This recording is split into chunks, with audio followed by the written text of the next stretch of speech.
Greetings YouTube, welcome back to the Methanol channel. I'm Marcus, bringing you another video for Cardfight Vanguard Outtro. For this video, I want to do something a little bit different than what I usually do, and that is to report what my local tourney scene is looking like. This video will be kind of my attempt and gauge what the interests of you guys are in terms of, what my local scene looks like, and hopefully I am able to, give some of the insights at what players like to play in terms of my locals. Of course, if you do like this kind of video, do let me know down in the comment section, and also comment down what do you think I can improve in terms of this video style, because this will be my first time doing this kind of style. Do let me know, and I hope to improve from your feedback. So with that being said, let's get started on this video. Since this is just a local tournament report, it is on the 4th of February, so last weekend. I will be going through like sort of a format that we will be following, because every single local tournament might have a different format. So as for the format that we are following, especially Diversity Core Gaming,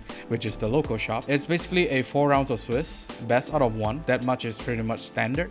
We have a total of 30 people joining this tournament, so it's really quite a sizable number, considering that it's not really a big shop. It's just like, a standard size shop, but having 30 people in a tournament is very, very good. Now for the tiebreaker, since we are going for 4 rounds of Swiss, there is a possibility that 2 people within that tournament will have full wins in terms of the 4 rounds of Swiss. So in terms of tie breaking those 2 players, it's going to be who submit their results first. So the faster you finish your game, the faster you get your priority. So I think this is pretty much standard even for a big tournament like, let's say, Worlds or WGP or even MasterCard. So it's basically how the system forces you to play faster, because time is always the determining factor. So of course, in this kind of video, I will be reporting like the champion as well as the first place, second place, and third place, what deck they use, and go through like what they faced off during their run in the tournament, and hopefully just to give an insight on how the matchup would be. Of course, this is like a very last minute thing. I don't really have a lot of info, and some of them might not be able to recall what happened by the time the tourney ends. But then again, if this video do very well, I will proceed to ask people in the tournament to basically jot down the things that happened during their matchup. So yeah, let's get on with third place. In third place, we have Douglas Soon, who is using Eva. I mean, of course, we all know Eva is one of the top tier meta decks out there, so it's not really that surprised that this deck is in third place. So it's basically a usual deck with the new addition of the D01 Dragon Tree, because the Dragon Tree, as mentioned before in this video, you are able to basically superior call something from the top of your deck if you play a order card. So it's basically just free value in terms of you are basically just getting value after value after value for this deck.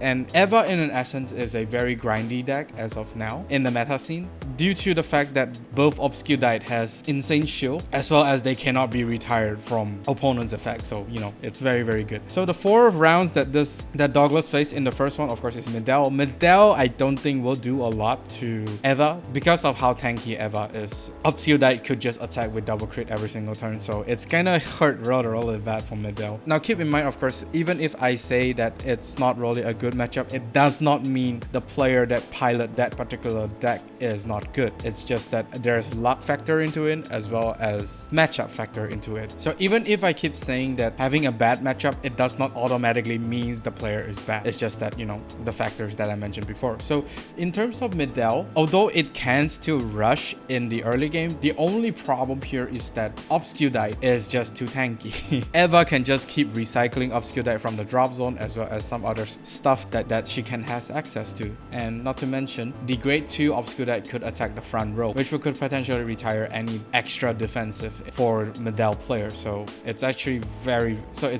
pretty much one-sided. But then again, Medell isn't really like the top tier meta as of now. Eva is a meta deck. So for the second round is Peanut Butter Overlord. Now Peanut Butter Overlord just got like a very, very insane PR, and it allows the whole deck to have 4 drive check even on the rearguard circle. So it's actually a very, very scary opponent to face against. So, and from what I heard from this matchup is that Douglas did get a defensive OT. So this basically just shut down Peanut Butter Overlord really hard. And I think he just proceeded to end Peanut Butter Overlord after that. So in terms of both equally matched meta decks as well as, players, it all comes down to the luck factor. You don't really want to blame the luck as much, but then again, sometimes luck is just luck. So and furthermore, I think one edge that Eva have over Peanut Butter Overlord is that he can't really touch the Obscurite, which is quite broken if you ask me. The third match is Maelstrom. Once again, due to the fact that Obscurite could not be retired by Maelstrom, it's actually an uphill battle for Maelstrom. So really sad. And of course, Maelstrom is not known for hitting very big numbers. It's a lot of attacks, but it's just hitting like, 5 to 15k guard, which the Obscurite can just easily just guard those attacks anyway. So not really that great for Maelstrom, if you ask me. The last one, of course, is Ebisu. The English side do not have Monster Strike as of yet. So you guys will not really have this kind of meta deck lying around over there in the English side. But for JP side, Ebisu is still a broken deck, despite being restricted with the restriction this year. So with the multi-attack as well as reducing the power back down to 8 is probably gonna demand more shield value out of Douglas. And not to mention that Ebisu could actually just multi-attack. So I guess it's not really much in Douglas' favor. Douglas here went second against Ebisu. Yeah, it's not really that great, if you ask me. So congratulations to Douglas for getting the third place for this tournament. For second place, we have Edward using Blitz CEO. Now, without a doubt, Blitz CEO actually get a massive power up in terms of support for DPT09. So it's actually to the point where it's actually very scary. With the addition of the new product order as well as the most expensive grade 2 that Vanguard has ever have access to, yeah, this deck, I mean, it's not surprising that you can get to see like double friendship maximum on the field due to the grade 2. The grade 2 is just that good. He is just that good. So for the matchup, he went against Youthbird in the first round and he managed to win despite going second against Youthbird. Because of the fact that this deck actually retires as well as minusing the opponent's Vanguard, I think it's a little bit too much for Youthbird to be able to, recover from that situation. Not only does it demands more hand to guard, it also takes away something from the board, which I think Youthbird is not able to recover as fast as the retire part, because you can potentially just operate 3 times in one turn. Disgusting.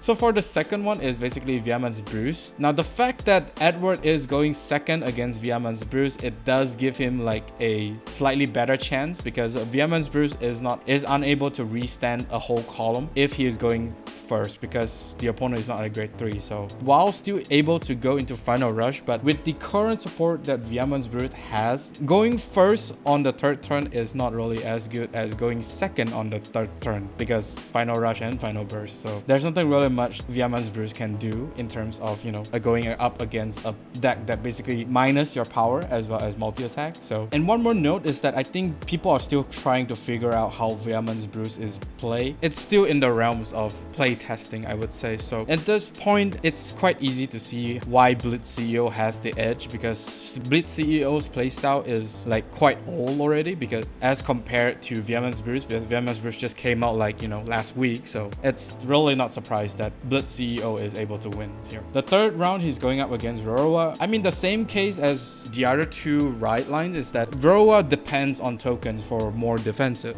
And since Blitz CEO is able to retire rearguards as well as minusing the power, those 5k tokens does not really matter as much. Even on the offensive side, I guess it's still not enough to go up against Blitz CEO. And the fact that Edward went first against Veroa, yeah, we could see that it's not entirely in Veroa's favor, if you ask me. The last round he go against is Drajeweled. Going up against Drajeweled while going first is not really that great, because if you let Drajeweled go first, it means when he's at turn 3, Drajeweled is able to attack for double crit, which is gonna hurt a lot. For this round, I think it's more towards who can deny the more resources as well as, who can hit the hardest. So this matchup could go either player's turn. So dropping the power down to 1, I think it's the more disgusting one, rather than keep taking away slowly 5k by 5k. Edward is going first, but due to the fact that Drajeweled could attack 5 times when he goes to turn 3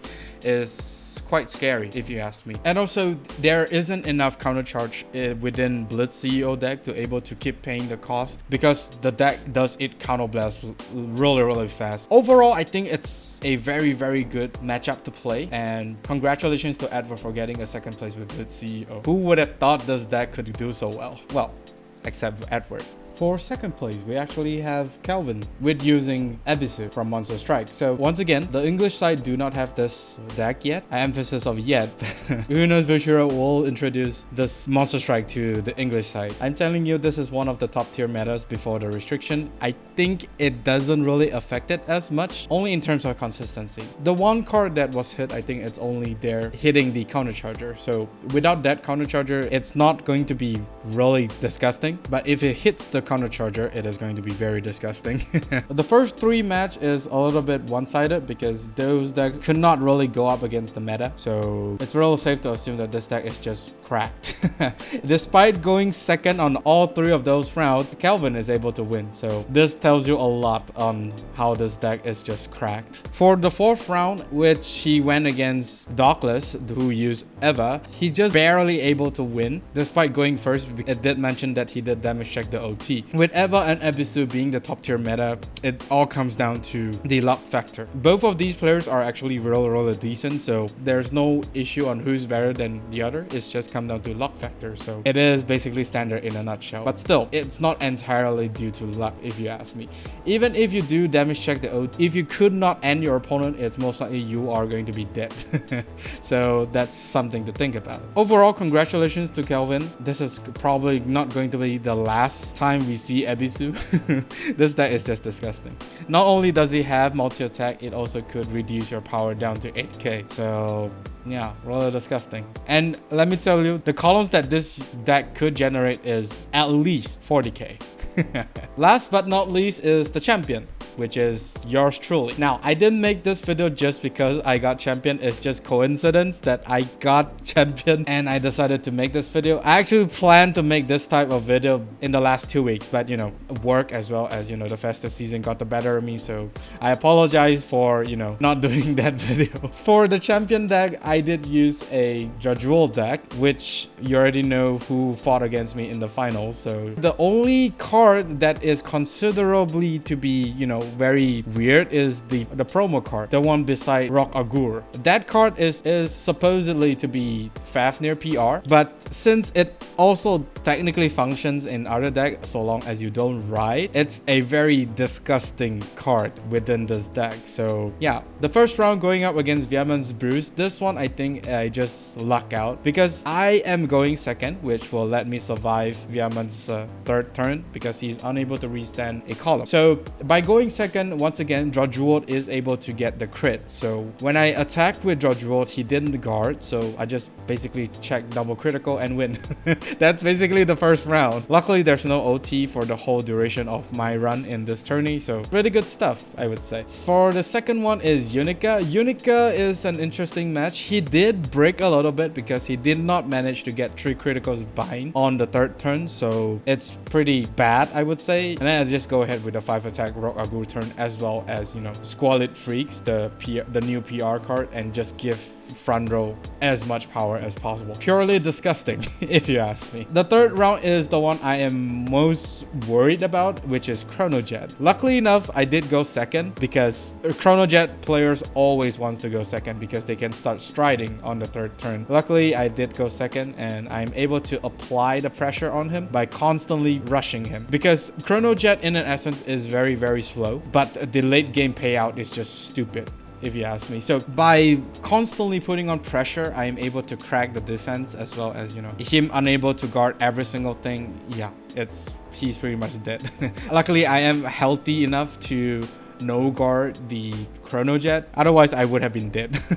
The final round is going up against Edward, the CEO. This round is very scary, to be honest, because I know Blitz CEO is crack after DBD09. So it's either I am able to rush him down or he's able to outpower me. So it's going really between back and forth. For 2 turns that I actually did 5 and 4 attacks, he's able to throw down all 4 of the PG to basically survive my offensive turn. Luckily enough, I have 4 PG for myself. So with me gathering PG for that moment is actually worked out really well for me, and I'm able to win after that. So yeah, congratulations to myself, I guess. And that is all for this video. Do let me know down in the comment section if you like this kind of video, and of course do comment down what do you think I could improve from this type of video, and if you guys are interested to see more of this kind of video, do let me know down in the comment section. And of course do like and subscribe if you like this video, and of course do ring the bell notification icon so that you don't miss a video I upload. With that being said, I'll see you all on the field.